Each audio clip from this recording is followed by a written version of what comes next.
এর আগেও আমি অনেকবার বলেছি, শেয়ার বাজার বা ট্রেডিং এর সবথেকে বড় শত্রু হলো লোভ।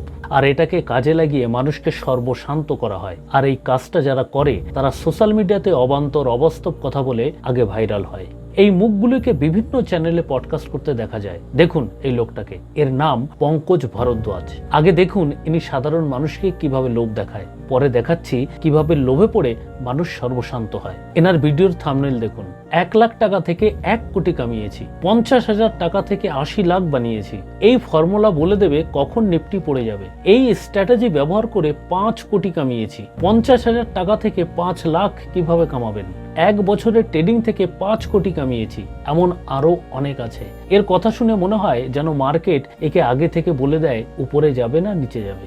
এই সমস্ত কথা শুনে যারা লোভে পড়ে একে ফলো করে তারা সর্বশান্ত হয়। এতদিন প্রমাণের অভাবে কিছু বলি নাই, এখন প্রমাণ হাতে আছে বলে বলতে পারছি। এক ব্যক্তি লোভে পড়ে এই সবজান্তার কথা মতো 1,20,000 টাকা দেয় টিপস পাওয়ার জন্য, যা একটি অবৈধ প্রক্রিয়া। এতে লোকটার অনেক টাকা লস হয় এবং বুঝতে পারে সে ঠকেছে। এরপর ওয়াসিম জুনেজার কাছে সেই টাকা ফেরত পাওয়ার জন্য আবেদন করে। সার্ভিসের 1,20,000 টাকা ফেরত পেলেও লসের টাকা আর ফেরত পায়নি। এখন দেখা যাবে আরো অনেক লোক এই একই কমপ্লেন নিয়ে হাজির হবে। ততদিনে এই সবজান্তা হয়তো দেশ ছেড়ে পালাবে। এমন ঘটনা এর আগে অনেক ঘটেছে। আপনি কমেন্ট করে বলুন এই সবজান্তা তো অন্যায় করেছে, কিন্তু যারা লোভী হয়ে এই অবৈধ সার্ভিস নিচ্ছে তারাও কি অন্যায় করছে না? সোশ্যাল মিডিয়ায় যারা বেশি বেশি ভাইরাল হচ্ছে তাদের থেকে সাবধান থাকুন, নিজের অর্থ সুরক্ষিত রাখুন। নমস্কার।